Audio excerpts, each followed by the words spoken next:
Les textes liturgiques du vendredi 17 janvier 2025. Première lecture. Empressons-nous d'entrer dans ce repos-là, Hébreux 4, 1 à 5, 11. Lecture de la lettre aux Hébreux. Frères, craignons, tant que demeure la promesse d'entrer dans le repos de Dieu, craignons que l'un d'entre vous n'arrive, en quelque sorte, trop tard. Certes, nous avons reçu une bonne nouvelle, comme ces gens-là. Cependant, la parole entendue ne leur servit à rien, parce qu'elle ne fut pas accueillie avec foi par ses auditeurs. Mais nous qui sommes venus à la foi, nous entrons dans le repos dont il est dit. Dans ma colère, Jean ai fait le serment. On verra bien s'ils entreront dans mon repos. Le travail de Dieu, assurément, était accompli depuis la fondation du monde. Comme l'Écriture le dit à propos du 7e jour. Et Dieu se riposa le 7e jour de tout son travail. Et dans le psaume, de nouveau. On verra bien s'ils entreront dans mon repos. Empressons-nous donc d'entrer dans ce repos-là, afin que plus personne ne tombe, en suivant l'exemple de ceux qui ont refusé de croire. Parole du Seigneur. Psaume 77, 78, 3, 4 CD, 6 AB, 7 BC, 8. Nous avons entendu et nous savons ce que nos pères nous ont raconté, les titres de gloire du Seigneur, sa puissance et les merveilles qu'il a faites, pour que l'âge suivant les connaisse, et leur descendance à venir.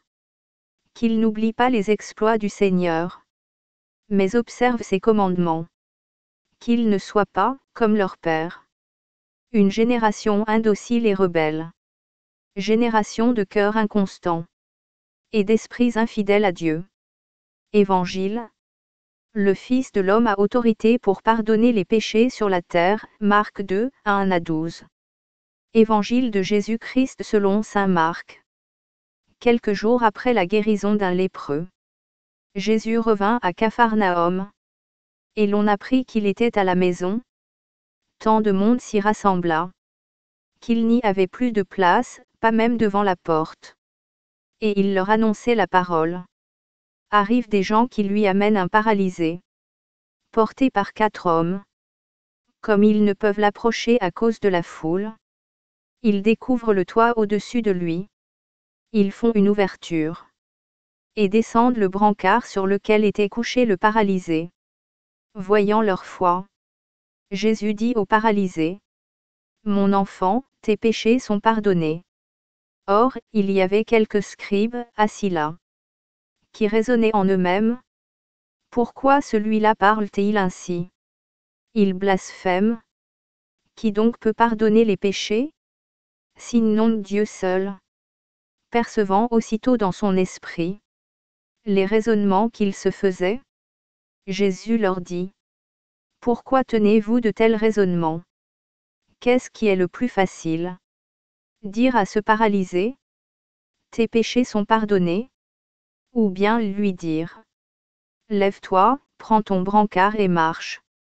Eh bien, pour que vous sachiez que le Fils de l'homme a autorité pour pardonner les péchés sur la terre, Jésus s'adressa au paralysé: Je te le dis, lève-toi. Prends ton brancard et rentre dans ta maison. Il se leva, prit aussitôt son brancard, et sortit devant tout le monde. Tous étaient frappés de stupeur, et rendaient gloire à Dieu, en disant: Nous n'avons jamais rien vu de pareil. Acclamons la parole de Dieu.